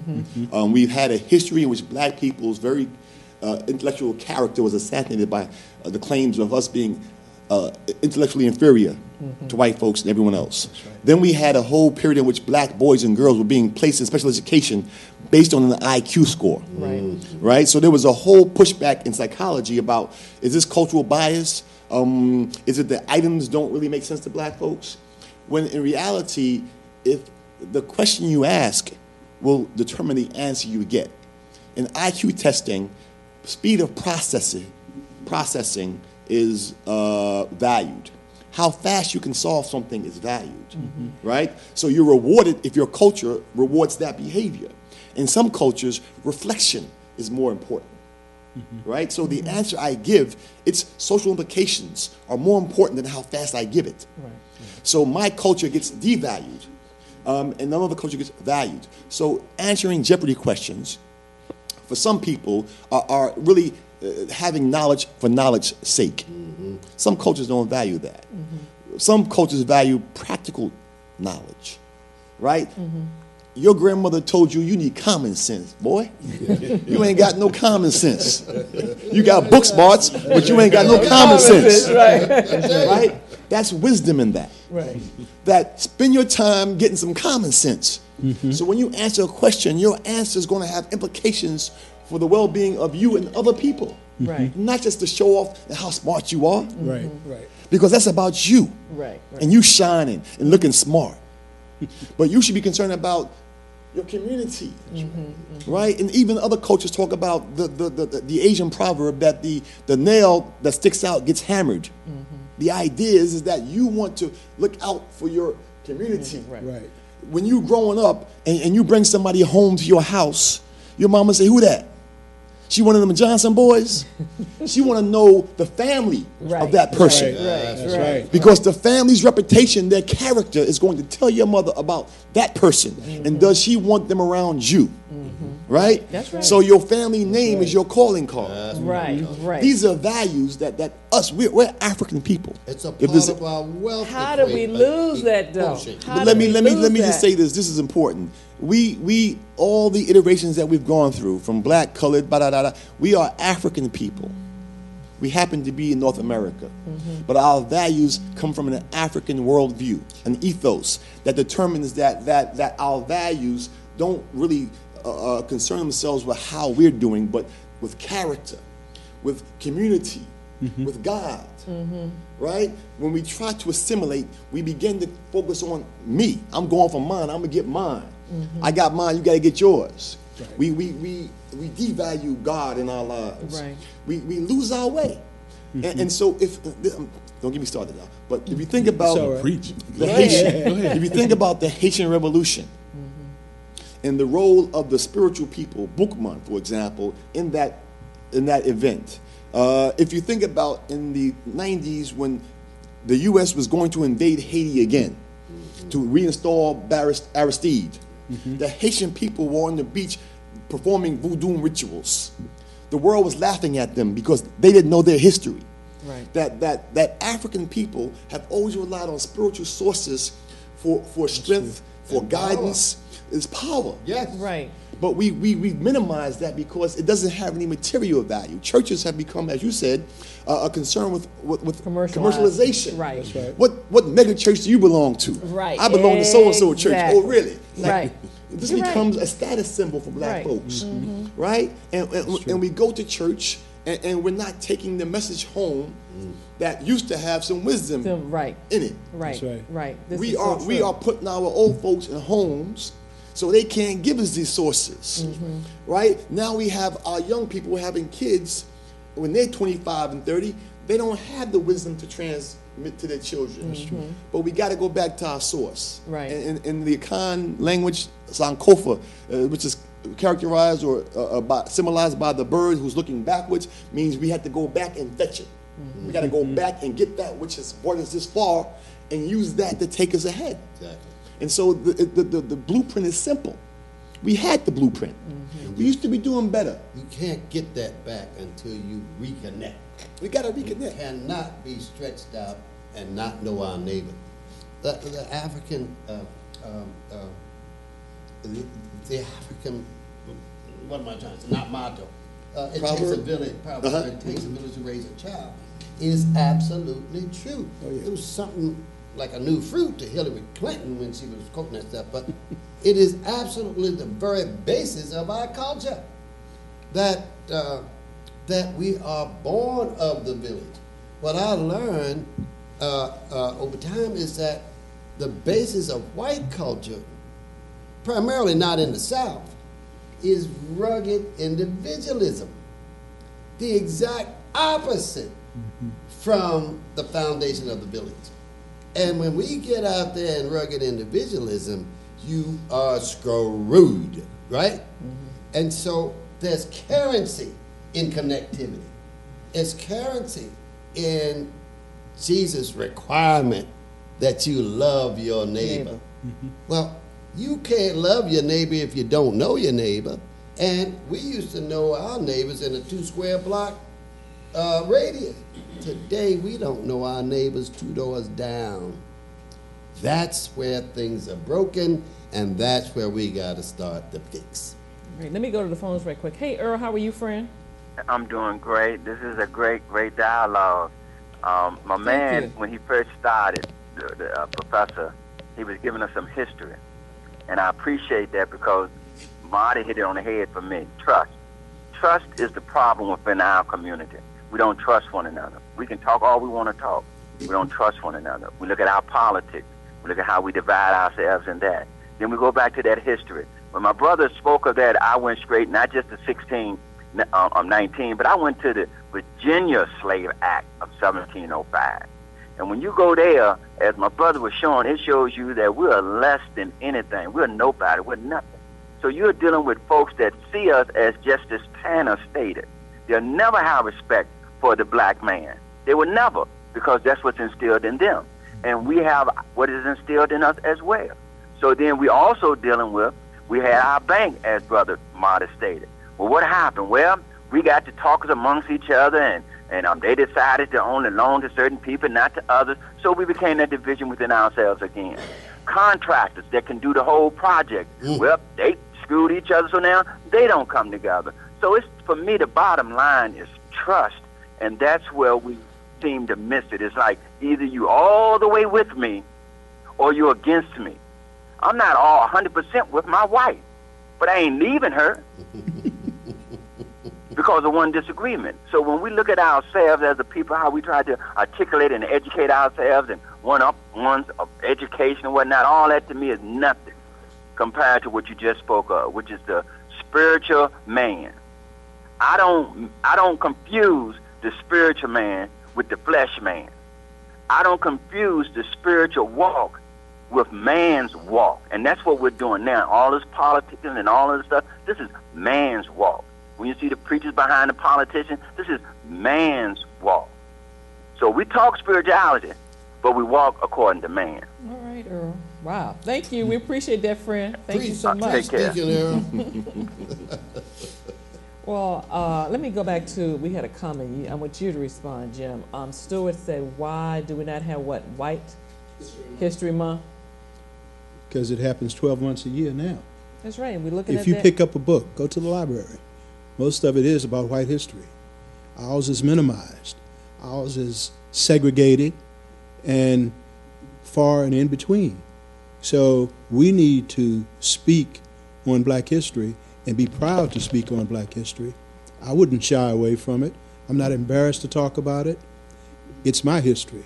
So I think we need to learn to live with it, those who can't understand it. Well, I want to ask Stuart, why bring up white history? Why can't you embrace or support black history? Let me ask you that, Stuart. Give us a response. But can I interrupt? This is an example of this 3-card Monty or Jedi mind trick, where someone else sets the tone for our conversation. We don't have to explain ourselves. That's right. Right? I don't have to justify myself for someone else. That's right. But we often catch ourselves doing this, not just Right. here with That's true. Stuart, but This in is lots true. of situations. True. Someone throws something out there and we are responding to it. Right? Like we got to explain ourselves to Right. folk. Right. We don't. And we don't have to do that. I don't. Say This it. We is should true. keep on with our agenda. Exactly. Right? Exactly. And not having to explain ourselves. That's true, but let me say this. Sometimes it's hard to do. It's hard to do. It's very hard to do, especially when I see 45 Cent, the crazy stuff that he says and what have you. It is very hard It's to hard do. to do. It is, and I have to turn my TV off so that I don't lose my mind, my head explode, or what have you. You know, the case may be. about Or fake when you news. have the KKK and all of them marching in Charlottesville, it is hard to respond in a manner that you're like, okay, I'm going to continue to do what I'm doing and ignore them. That's the bottom line. It's But very there's a difficult. subject lesson here too, and that is that Stuart listens to this show frequently, and almost always he'll have an offhanded remark like that. Oh, really? That's the devil at work to throw us off. This is true. That's- This is true. This Just is true. ignore it. This is true. Okay. Let me tell you. I'm gonna do better than that. Yeah. I'm gonna try to do better and with that. that's what you started doing with 45. Right. You know, all of a sudden it's like, I don't need to continue to hear this. No, or I talk know, about him. I Yeah. know what it is. Right. I don't need to repeat what he said and ask, Right. what did he say? You know what he is. Yeah. Right. It is truly difficult. Extremely difficult. This fight. But let me give you a brief story real quickly. When I was in graduate school in New York, I was always in the class the one who was coming to do war with white supremacy and raising my hand. I got a response to that. I'm going to tell you about black folks. I'm going to tell you the real truth. This, da, da, da. And so one day I was in class in battle with some of my colleagues, my white colleagues, and there's a sister in the class, and she was quiet. Now, we used to ride home to the Bronx after class together and chit-chat. And so on the way home, I asked her, I said, why you didn't help me? She said, I stopped teaching white folks a long time ago. She said, you're wasting your time. You're not going to change their mind. This is true. You This just is upset true. yourself. This is true. And I thought about that and said, you're right. You got all fired up for 20 minutes. 20 nothing. minutes. Exactly. And they left feeling the same way they left when they came in. Right. My blood pressure through the roof.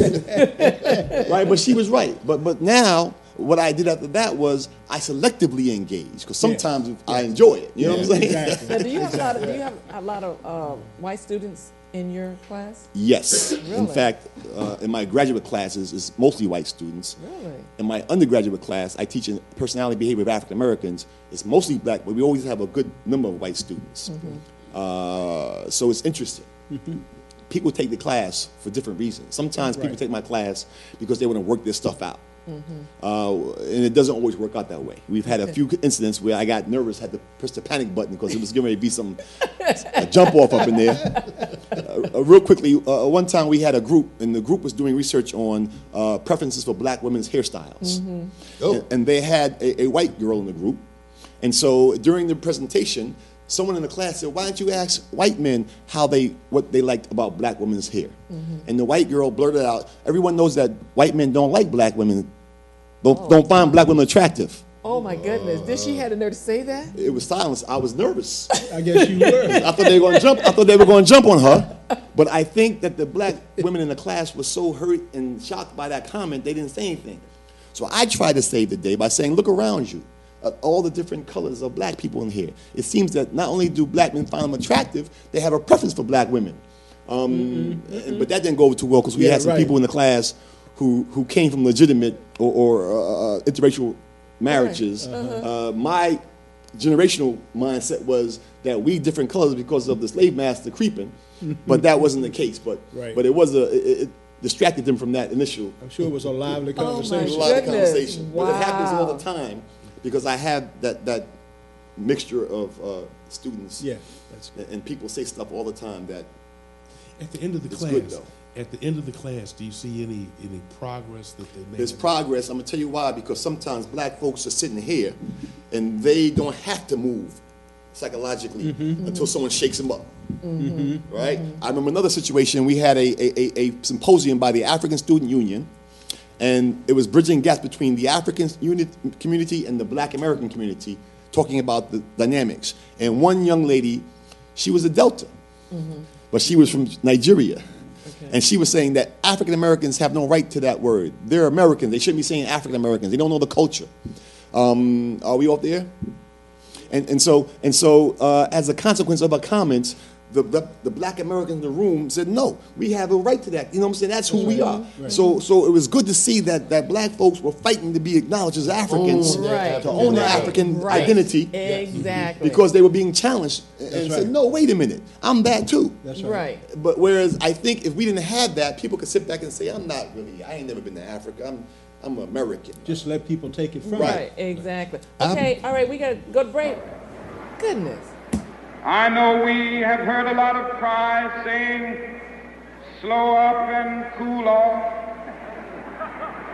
We still hear these cries. They are telling us over and over again that you're pushing things too fast, and so they're saying cool off. Well, the only answer that we can give to that is that we've cooled off all too long, and that is the danger.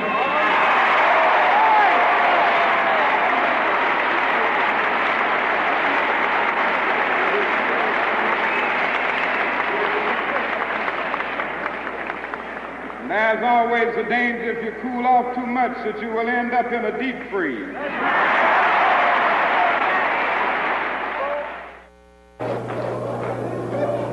Who taught you, please, who taught you to hate the texture of your hair? Who taught you to hate the color of your skin to such extent that you bleach to get like the white man? Who taught you to hate the shape of your nose and the shape of your lips? Who taught you to hate yourself from the top of your head to the soles of your feet? Who taught you to hate your own kind? Who taught you to hate the race that you belong to? So much so that you don't want to be around each other. No, before you come asking Mr. Muhammad, does he teach hate, you should ask yourself who taught you to hate being what God gave you.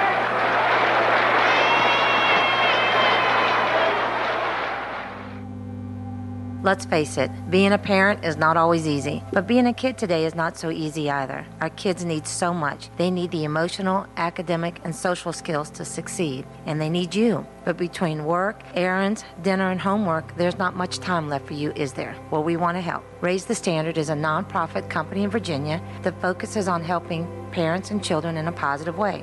Utilizing an online assessment, we identify what your child's natural talents and strengths are. And focusing on those gifts makes a child more productive, therefore more successful, and ultimately happier kid. Then you get to spend time with that child. Let's raise the standard in Virginia for our kids. Let's raise the standard for what they expect and what they receive. Contact us today, raisethestandardva.org. That's raisethestandardva.org. 804-426-4228. 804-426-4228. The Tanya Free and Friends Talk Show is sponsored in part by Marion Marketing Global. You know those guys over at Marion Marketing Global? They can do everything from billboards to bus signs. Marion Marketing Global, changing the world and expanding your brand every day, each day. Marion Marketing Global, 804-938-5218. Check us out on the web at marionmarketingglobal.com.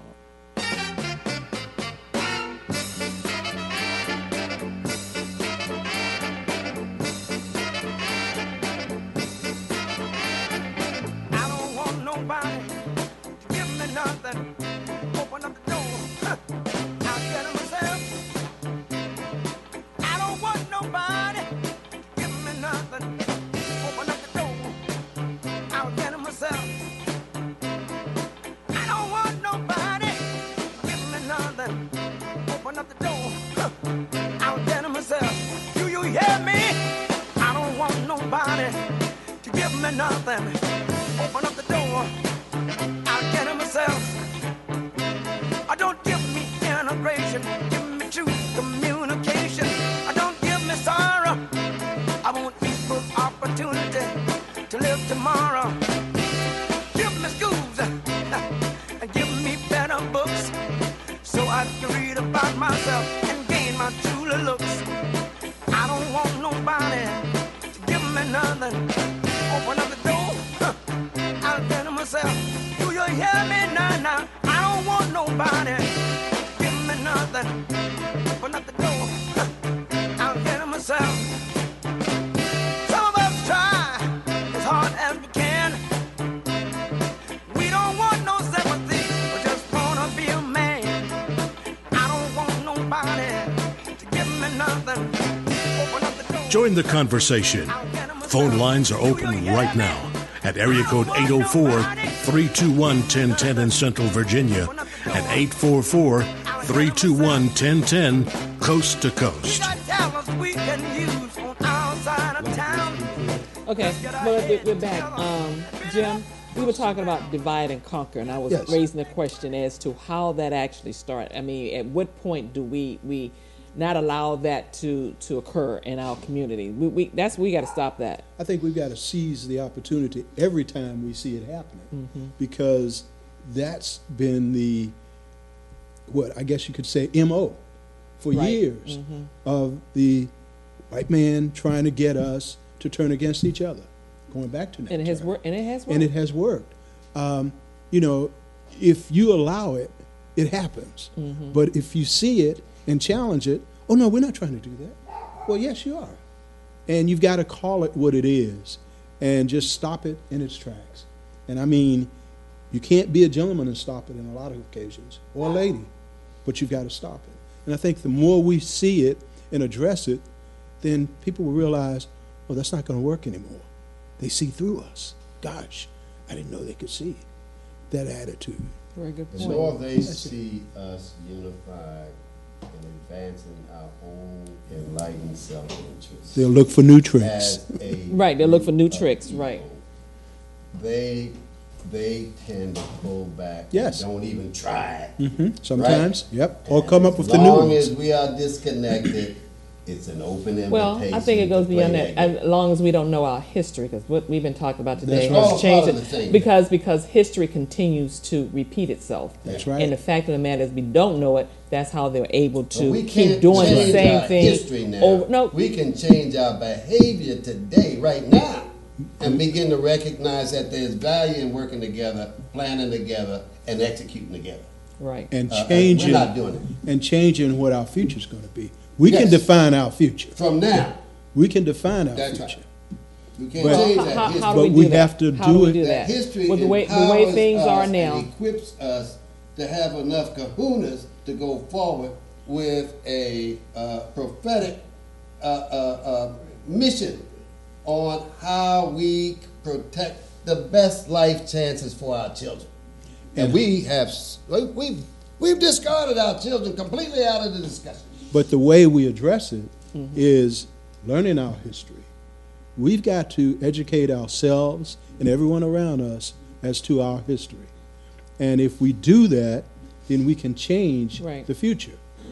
You said we can't change our history, but we can sure as heck make sure that everyone understands it and knows about it. We And need if we it. do Well, that, it then in drives fact and we informs are changing our things. Well, today and tomorrow. I said it starts at home. Let me ask you, Dr. Yusey, what books would you recommend parents to pick up and read and start to educate their children? 'Cause I think if we're starting at home, because you can't rely on the school system, let's start at home. And a lot of times we don't know what to pick up. We don't know what to read because you can't read everybody's stuff. So This is a very good question. And as you were talking, I'm thinking about, not to forget to mention David Walker's Appeal. There's a book called David Walker's Appeal. It's actually a pamphlet, but it's an actual individual, David Walker, who lived in Boston, who was writing a letter to all African peoples, particularly those enslaved, and he was kind of making an appeal to resist, and he was providing a blueprint how to do this. He died mysteriously. He ran a printing press because he understood the power of the word to transform people. This is sometimes our Achilles heel, that black folk, we want to transform places. We want places to be better than we find them. Right. And that's a good thing. Many times at BCU, the black students there are engaged in struggles. They get the Black Student Union, the NAACP. Everybody's in the organization trying to make that campus better than what it is, right? But it distracts us from getting that 4.0 GPA. Right. Most times we do that too. But others will come behind us and just focus on their books and let us do the heavy lifting, and they benefit from our fruits. Right. But we do it anyway. But David Walker's Appeal would be one book.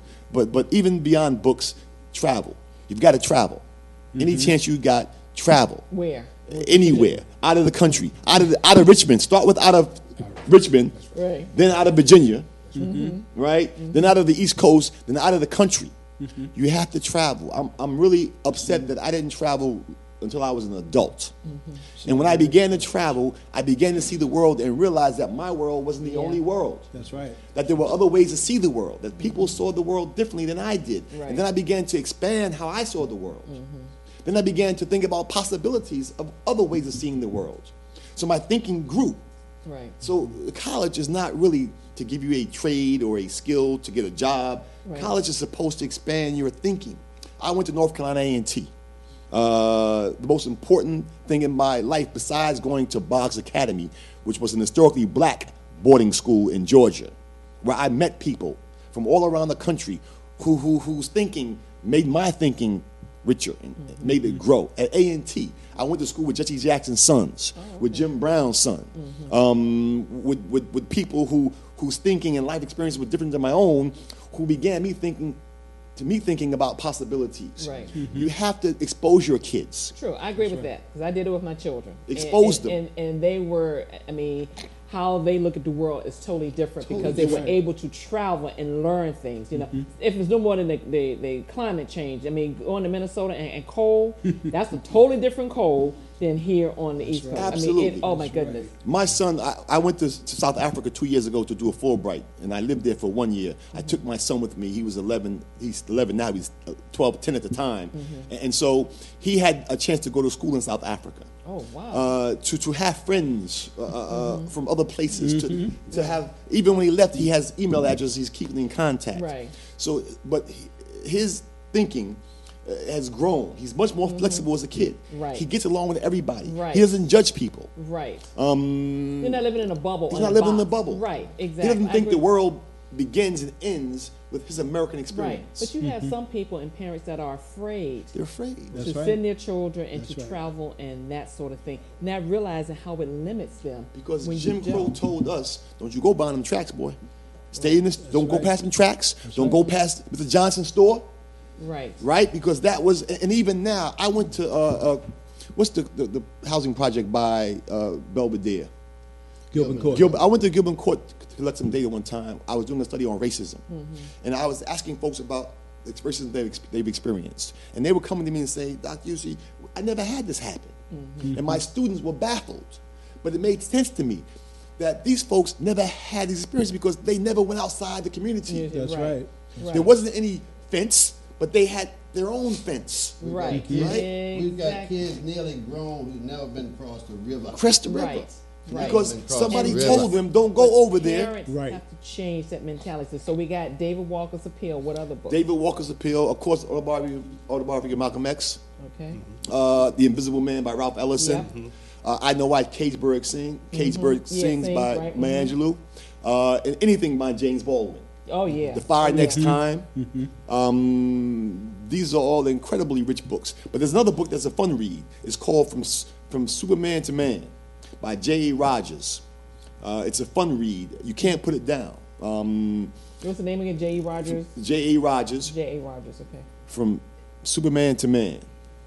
Let me ask this question about David Walker. Yes. Because did we not have a David Walker doing Reconstruction who was a state delegate in Virginia General Assembly? The David Walker, you're not familiar with that? I don't know that one. Yeah, there was a David Walker doing Reconstruction who represented, I don't know what locale, but he was in the General Assembly, black guy. Tough as nails. I'm just wondering if it's the same guy. David Walker in Boston was killed mysteriously. Oh, he's Boston. He was assassinated, right? He was in Boston. Well, let me do this before we go. We can do a couple shout outs. Dr. West? Well, one shout out is something I think that if folks don't know about it, the Vine Wine Club is having their exclusive Black Weekend this weekend. A few things start tomorrow. On Friday, up at Virginia Union at the Perkins Center, they're going to have a reception in which they feature black vineyards from around the country, where your nice hors d'oeuvres, nice setting. Marcus Johnson, who's a the musician, has a vineyard up in Maryland called Flow Vineyard. Very good wine. He'll be playing Friday night, as well as his wines will be featured. Saturday, it was very nice last year. Oh yeah, it was wonderful, wonderful. There's a brunch on Saturday over at Spoonbread at Mike Hall's place, where they're going to pair wines with his creations, which is just a wonderful, wonderful opportunity. There's a conference on wines, and then later that night, James Gates is doing a set over at Altria Theater at the Carpenter Center. So great weekend. So the Vine Wine, I mean, I'm going to be there. Yes, in fact, I'll you'll be there. Yes, I'll be there. Yeah, you signing up for the whole thing? I'm not going to tell you which one I'm signing up Oh, for, but I'll see I'm gonna you be there. at all of them. I know you will. And you have an announcement as well. Yes. I salute you for your wine taste, but drink plenty of it, because we're going to need you drunk crazy Monday night at City Council to demand that they delay a vote on this meals tax. until February 26th, and until the council members get an opportunity to get with their residents in their district to hear their input.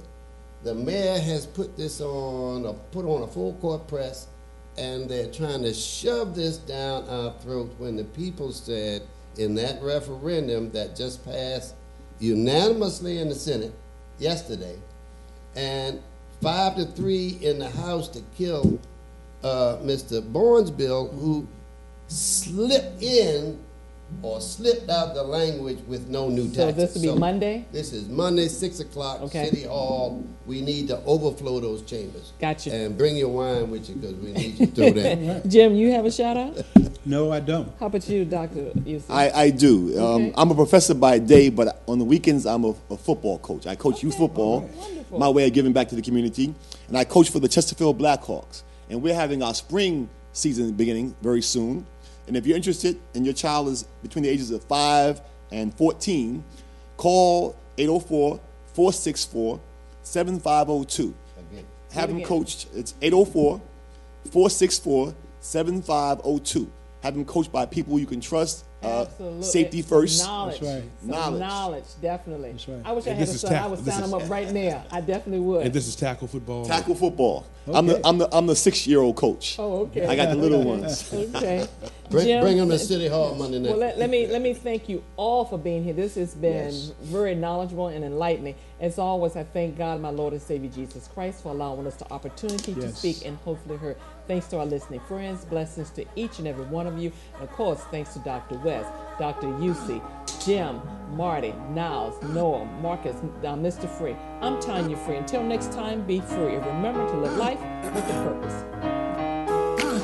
Hold on to me.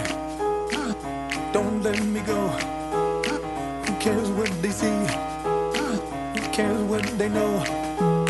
Your first name is free. Last name is dumb. But you still believe in where we're from. Man's white flower. It's in every living thing. Mind, use your power. Spirit, use your wings.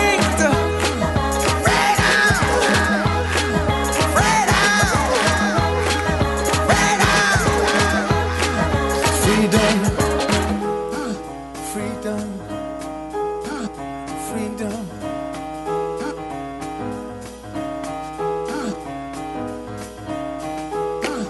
Hold on to me, oh, don't let me go. Cheetahs need to eat, run antelope. Your first name is King, last name is Dumb, 'cause you still believe in everyone. When the baby first breathes, when night sees sunrise, when the whale hugs the sea, when man recognizes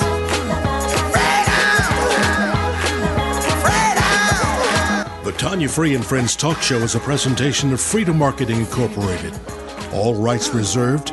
Views and comments expressed are not necessarily the views of the host and or this station.